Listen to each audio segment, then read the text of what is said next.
Make the most out of your time. That's something that touches a place inside of my heart so deeply. And the worst thing I could hear myself say to myself is that I wasted my time. And it feels like suffocating. Like, come on, this needs to go quicker. I need to be able to inspire more people in a short amount of time. I don't have so much time. And this is a story that is very present with me.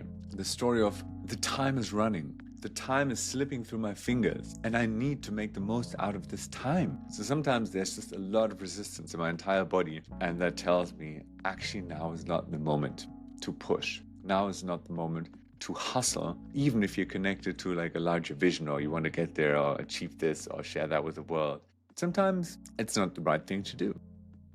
Welcome to today's Stream of Consciousness episode.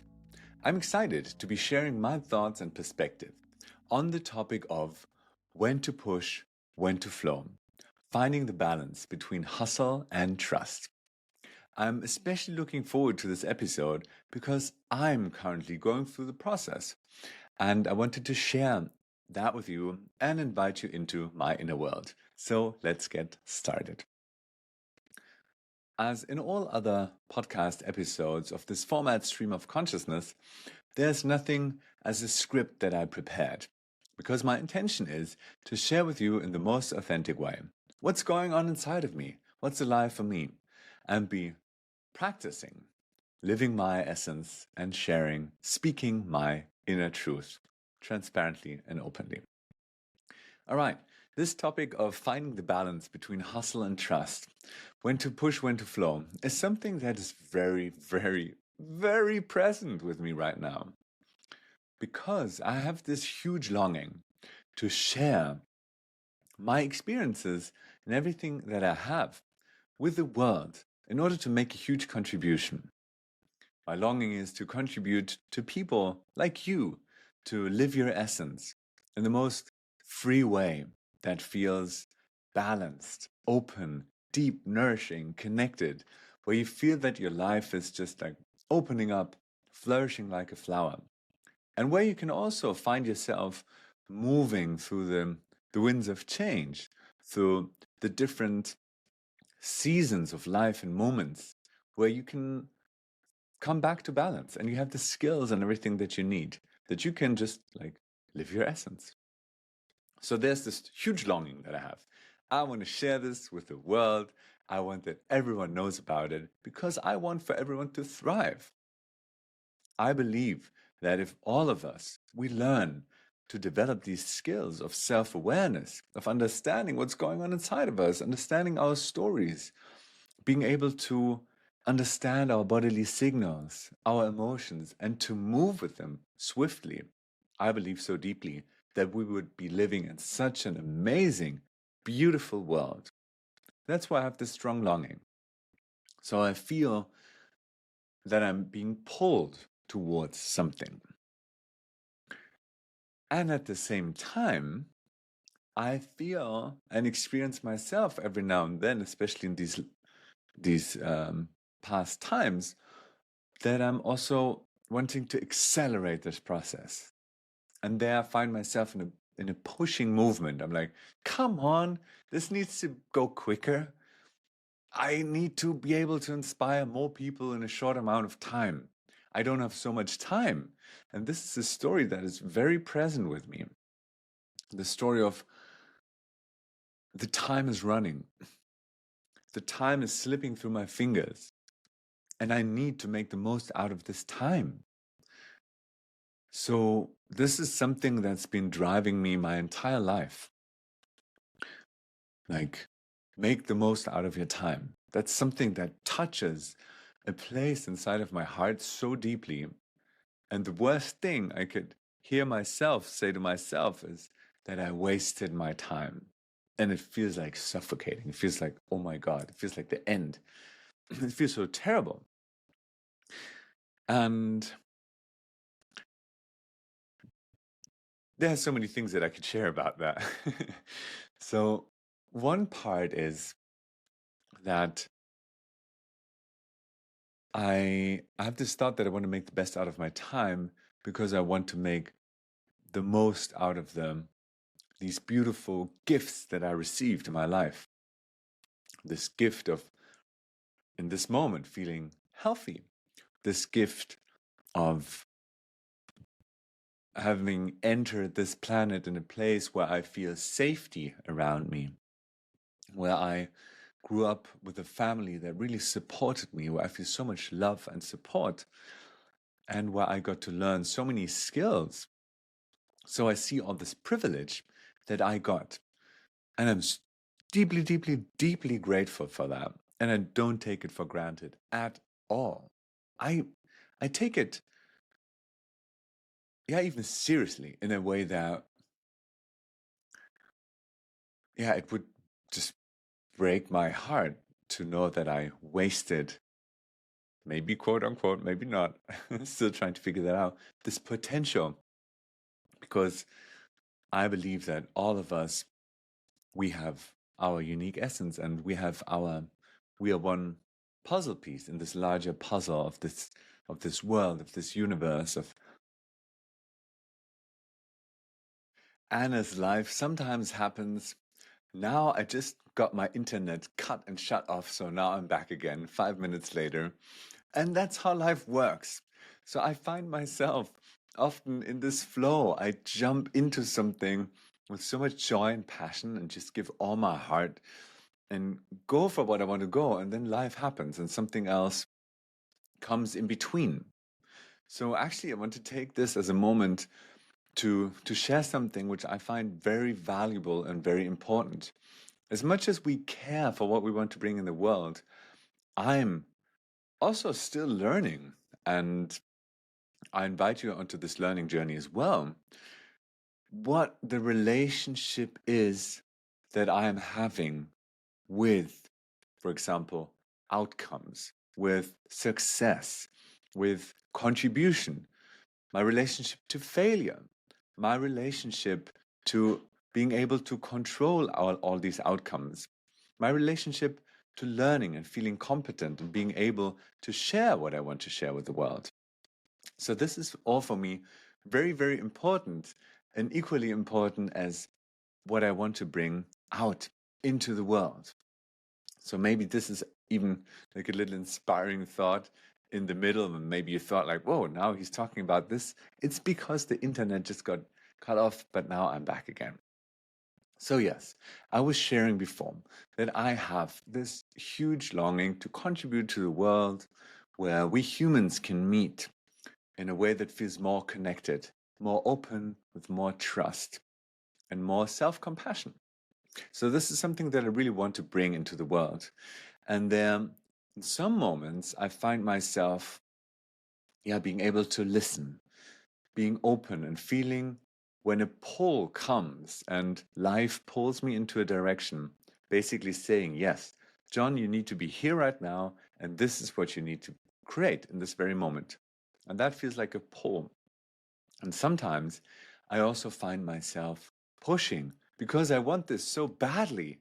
Like, I want so badly for humanity to meet, yeah, with openness, curiosity, love, connection, compassion. I want this so badly that I feel agitated and restless sometimes when I don't feel that I'm having a clear pull from the universe, so to say, saying, now you need to go here, now you need to do this. Sometimes it actually sends messages like, probably you should rest. And at the same time, that's often difficult for me to take because I wanted so badly this outcome for myself, for humanity, for my friends, for family relationships. And there I find that I'm, yeah, crossing this line of just listening and flowing, and that I can enter sometimes into a state of more like pushing and hustling, and this needs to happen right now, which comes for me also with density, with heaviness, and yeah, a state of more like contracted, focused, I need to get this done state. And why am I sharing this? Because for me, authenticity is one of the most important values to me. And I want to share with you that I'm not a perfect guy. That doesn't exist. I'm sharing with you that I'm a human, and I want to invite you onto your journey of self-discovery, that you can find your way of living, and that you might feel inspired by hearing my story, my experience, and also my perspectives on how we can come more into a state of listening, flowing, and trusting. And for me, how I find the state of listening, flowing, and trusting, there are also a couple of things that I like to do, or ways how I experience myself that support me in knowing now I'm on it. For example, if I feel, if I sit down and meditate, that's what I do every morning for like 10 minutes. I just sit down and meditate, and then I do a little body scan, observe my entire body, bodily emotions, sensations, emotions, my thoughts. And then often there's some thought processes that come with the bodily sensation or emotions of joy and longing. For example, yes, I want to get up and go to record this podcast episode because I can't wait to share with the world what I'm experiencing right now to inspire other people. And there I feel it comes from a place of pull. I can't wait until. It's like this very pleasant sensation. And then I observe other thought streams which which I can sense, like my bodily sensation, the energy is more in my head. And it's like, I think it should be a good idea to do this and that. And sometimes it really makes sense to follow these thoughts. For example, doing my text declaration. It's nothing that I just get up in the morning like, I can't wait to do my text declaration. But it's something that I just need to do. Therefore, just wanted to highlight that, because I don't want to say that everything that comes from a place of it makes sense to do this and that is wrong. No, not at all. I think it's very good and healthy and positive. And I think it's also a great skill and quality that you can just do things even if you don't feel like doing them. I think it's a great quality. And at the same time, I don't want to experience myself constantly in this state of just like, I need to do this, I should do this, and pushing and pushing and pushing. So when I observe these thought processes in my mind, first of all, I just observe them. I note them with curiosity, be like, interesting. And interesting that this is currently the majority of my thoughts in my mind. It would be a good idea too. I don't feel like, but I should better do this now. It's like meeting this with curiosity. And then I love to find a balance and mainly try to follow the I can't wait to do this energy. So this sometimes comes for me in meditation. And this also often comes to me when just going for a walk, actually. When going for a walk, often the first couple of thoughts are more like doing or organizational mode. And then after walking for a couple of minutes, this relaxes. My monkey mind calms down, and what's more or alive on a deeper level inside of me comes to surface. And then I try to follow that. And I can also feel when I start doing something how much resistance there is in my entire body. So sometimes there's just a lot of resistance in my entire body, and that tells me actually now is not the moment to push. Now is not the moment to hustle, even if you're connected to like a larger vision, or you want to get there or achieve this or share that with the world. Sometimes it's not the right thing to do. So I check in with myself on thought, emotional, and bodily level, how much pull and joy and excitement there is, and how much resistance there is. Another example that I would like to share is I regularly do workouts. I love these high intensity trainings that just jump around like crazy, and it's so good for me because I can release a lot of energy, and my energy feels way more balanced in my entire system. And often before doing one of these workouts, I feel that my legs have like an excess of energy and I feel like this bouncing movement inside of me. But my mind is still in this point of, I don't know, I don't feel like, really, should I go now into this workout? I don't know. But my body says, yes, move, please, do something. And my mind is still questioning it. And it happens so often to me.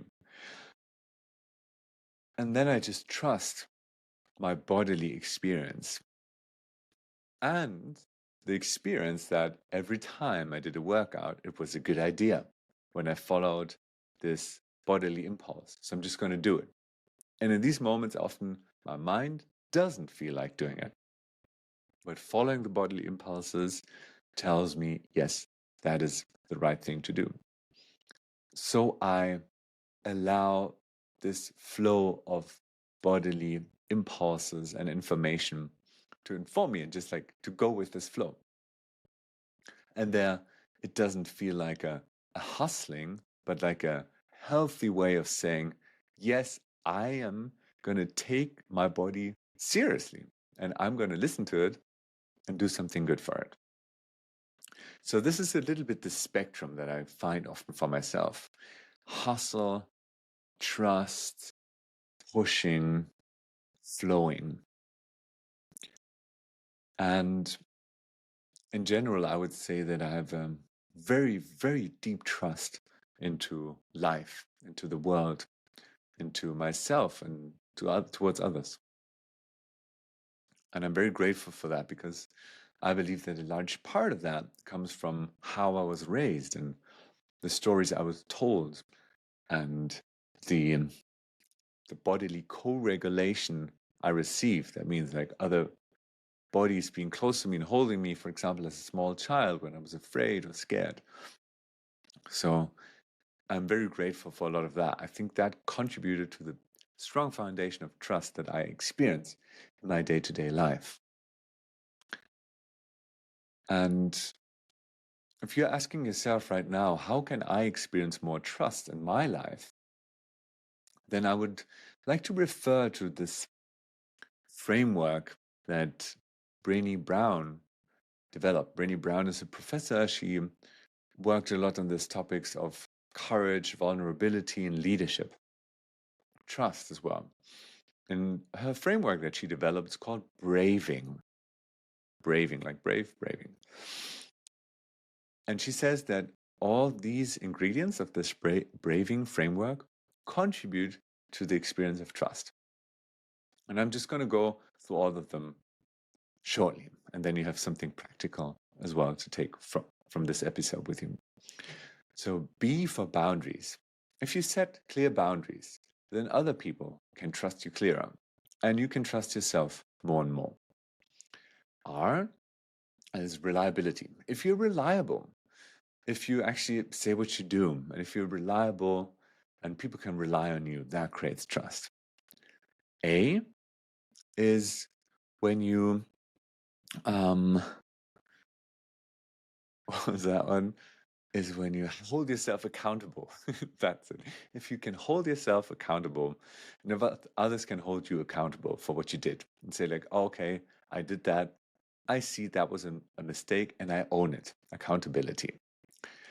V, like vault, that you can keep secrets. If someone else tells you something and says, hey, please don't pass it on to someone else, and then they can trust you because you keep it for yourself. And I, integrity, living a life of integrity, act how you speak, so to say. N, being non-judgmental, don't judging others in a way that they're bad people, they're good people, they're doing something right or wrong, but just seeing them for who they are and actions for what they are. And G, the last letter, generosity. And that generosity means that you just generously assume that people do the best that they can with the best intention to the best of their abilities, given the circumstances and their experience how they've been growing up, for example. So that's the Braving model by Brené Brown that supports the development of trust. So maybe this supports you in finding a balance between hustling and trusting, and also this balance between pushing and flowing. And I really invite you that you find your own authentic way, how to find balance and movement between these various states and qualities. So I hope this episode was inspiring for you.